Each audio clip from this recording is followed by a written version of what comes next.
وزیر اعظم کی زیر صدارت ملک میں چینی کی سپلائی اور قیمت کے کنٹرول کے حوالے سے اجلاس۔ وزیر اعظم کی چینی کی قیمتوں پر کنٹرول کے حوالے سے سخت اقدامات اٹھانے کی ہدایت۔ وزیر اعظم کا کہنا ہے عوام کو اشیائے خورنوش کی ارزاں نرخوں پر فراہمی حکومت کی اولین ترجیح ہے۔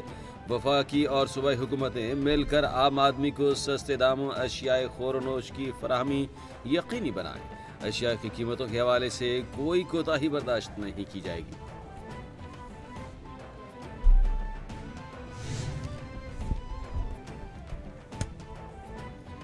پیپلز پارٹی کے حکومت سے گلے شکوے۔ وزیر اعظم سے chairman Peoples Party Bilawal Bhutto Zardari کی ملاقات طے پا گئی۔ ملاقات 3 مارچ کو وزیر اعظم ہاؤس میں ہوگی۔ بلاول بھٹو زرداری وزیر اعظم کو پارٹی تحفظات سے آگاہ کریں گے۔ اہم ملاقات میں حکومتی اور اتحادی جماعتوں کے سربراہان بھی شریک ہوں گے۔ انتظامی معاملات پر بھی بات چیت ہوگی۔ پنجاب میں ترقیاتی فنڈز کی عدم فراہمی سمیت اہم معاملات بھی زیر بحث لائے جائیں گے۔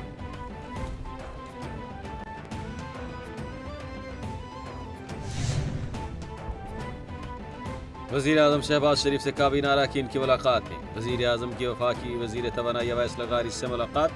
پاور ڈویژن اور ملکی سیاسی صورتحال پر تبادلہ خیال کیا گیا۔ وزیر اعظم کی چیئرمین وزیر اعظم یوتھ پروگرام رانا مشہود کی ملاقات۔ رانا مشہود نے نوجوانوں کے لیے ملک میں جاری منصوبوں کی پیش رفت پر وزیر اعظم کو بریف کیا۔ ملاقات میں ملک کی مجموعی سیاسی صورتحال پر بھی تبادلہ خیال کیا گیا۔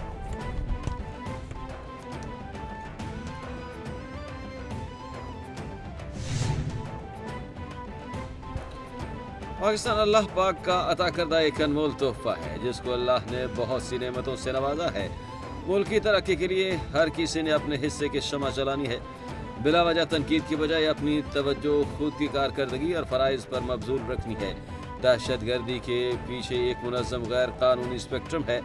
جب بھی ریاست ان پر ہاتھ ڈالتی ہے تو آپ کو ان کے جھوٹے بیانیوں کی آواز سنائی دیتی ہے۔ Chief of the army staff general Asim Munir کا بہاولپور میں طلباء سے خطاب۔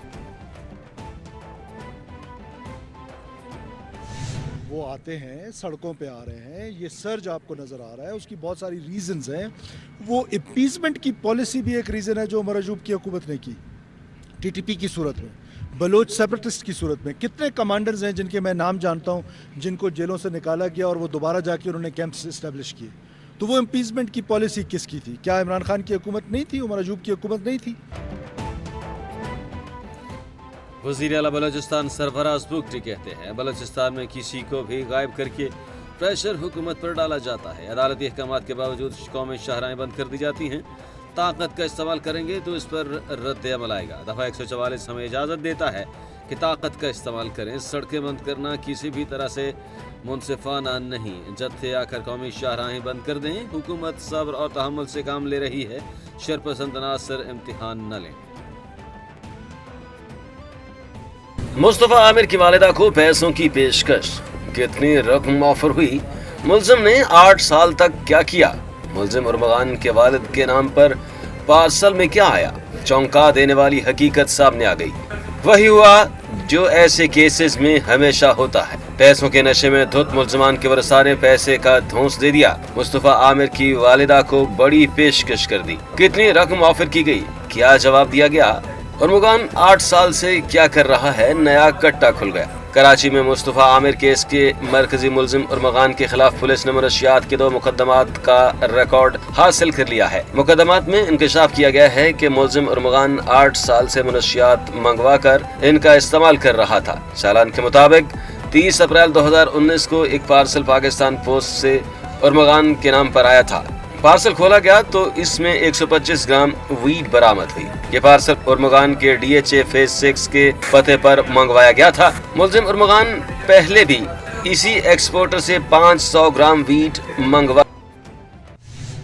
ہم سب برابر کے شہری ہیں اور ہم سب پاکستانی ہیں۔ یہ صرف نمبرز کا معاملہ ہے کہ یہاں پہ مسلمانوں کی اکثریت ہے اور باقی ہمارے جو مذاہب ہیں ان کے نمبر جو ہیں وہ کم ہیں۔ اس کے علاوہ پاکستان کا قانون اور پاکستان کا آئین ہمارے اور آپ کے مابین کوئی فرق روا نہیں رکھتا۔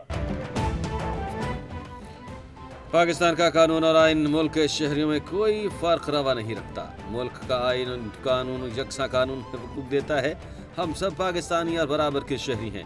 इंतहा पसंद अनासर मनफी प्रोपेगेंडा करते हैं। हर मुआशरे में इंतहा पसंद मनफी सोच को आगे बढ़ाते हैं। मीडिया रियासत का चौथा अहम सतून है। मीडिया का अवाम को आगाही की फराहमी और शऊर बेदार करने में अहम किरदार है।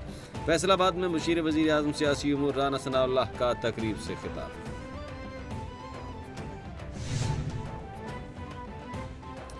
गुजरात में अफसोसनाक वाक़या, नामालूम मुलज़मान की गाड़ी पर फायरिंग, 6 अफराद कत्ल। पुलिस के मुताबिक फायरिंग का वाक़या पुरानी दुश्मनी का शाखसाना है। वाक़या मियाना चक बरगरां के करीब पेश आया। वाक़े के बाद पुलिस की भारी नफरी मौके पर पहुंच गई। 6 अफराद के कत्ल के बाद नामालूम मुलज़मान मौके से फरार हो गए। मुलज़मान की गिरफ्तारी के लिए पुलिस की इलाके की नाकाबंदी। रेस्क्यू का कहना है कि मक़तूलीन की उम्र 25 से 35 साल के दरमियान है।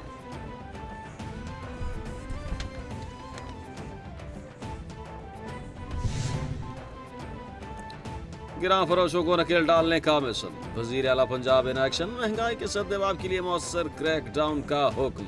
तमाम कमिश्नर्स और डिप्टी कमिश्नर्स को गिरां फरोशी के खिलाफ मौसर मुहिम चलाने की हिदायत। मरियम नवाज का सरकारी रेट लिस्ट नुमायां आवेज़ा करने का हुक्म।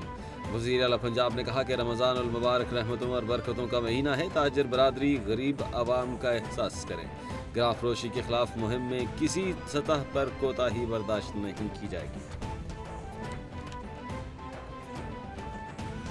कोशिश ये है कि इमरान खान साहब से मुलाकात हो जाए 12-13 को। अगर नहीं होती मुलाकात या फिर जो है वो डिले होता तो फिर हम अपने तौर पे शुरू करते हैं। सीनियर सियासतदान फवाद चौधरी का वानी पीटीआई की रिहाई के लिए तहरीक शुरू करने का ऐलान।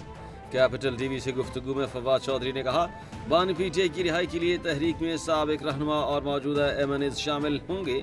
मौजूदा क़यादत में इतनी समझ बूझ नहीं कि वो बानी को रिहा करा पाएं।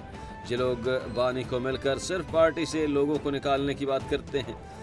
जेयूआई और पीटीआई जिस दिन लॉन्ग मार्च का ऐलान करेंगी, बानी पीटीआई आज़ाद हो जाएंगे।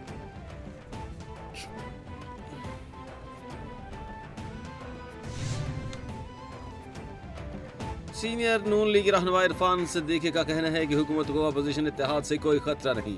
तहरीक इंसाफ तशद्दुद और अफरा तफरी पर वान चढ़ा रही है, जिसकी बदौलत इत्तेहाद कमज़ोर हो रहा है। पाकिस्तान तहरीक इंसाफ से हाथ मिलाने वाली जमातें जमहूरी रिवायात की पासदारी करती हैं, लेकिन पीटीआई के गैर जमहूरी इक़दामात की वजह से इस इत्तेहाद के कामयाब होने का कोई इम्कान मौजूद नहीं। मईशत की बहाली में हुकूमत ने बेहतर कारकर्दगी का मुज़ाहरा किया।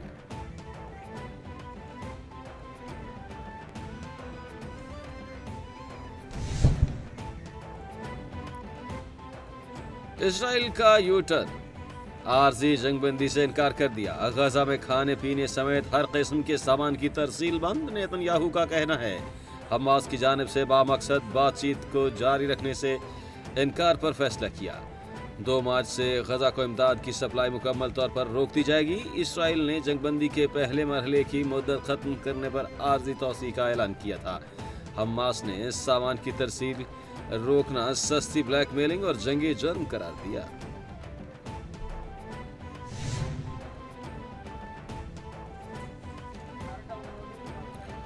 फ्रांसीसी सदर इमैनुअल मैक्रोन का अमरीकी सदर यूक्रेन के सदर से टेलीफोनिक रब्ता। अमरीकी सदर और यूक्रेनी सदर से तहम्मुल का मुजाहरा करने की अपील। फ्रांसीसी सदर कहते हैं कि दोनों सदूर के दरमियान कशीदगी के हवाले से गुफ्तगू हुई। हर किसी को तहम्मुल का मुजाहरा और एक दूसरे का एहतराम करना चाहिए। एक दूसरे का बाहमी एहतराम होगा तो हम आगे बढ़ सकते हैं। इस वक्त जो कुछ दाव पर लगा हुआ है वो ज़्यादा अहम है।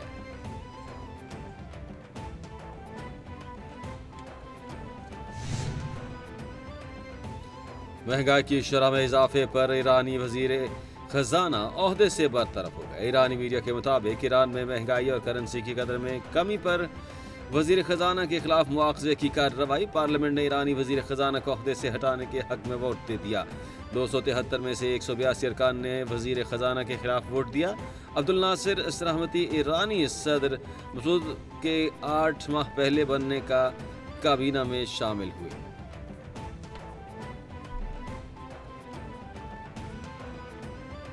रमज़ान उल मुबारक के आगाज़ पर बारिशें ही बारिशें।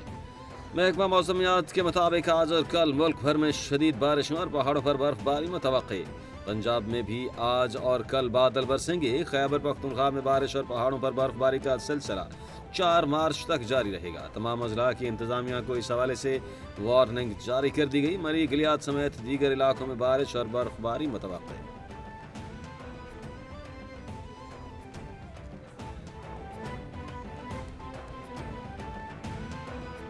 और मारूफ शायर नासिर काज़मी की आज 53वीं बरसी। मुनफरिद और साहिब उसलूब शायर नासिर काज़मी 8 दिसंबर 1925 को भारत में पैदा हुए। उनका असल नाम सैयद नासिर रज़ा काज़मी था। दीवान, पहली बारिश, नशात, ख्वाब, एतबार नगमा और खुश्क चश्मे के किनारे काबिल ज़िक्र हैं। नासिर काज़मी 2 मार्च 1972 को मैदे के कैंसर के बायस इंतकाल कर गए, मगर उनकी गज़लें आज भी सुनने वालों के कानों में रस घोलती हैं।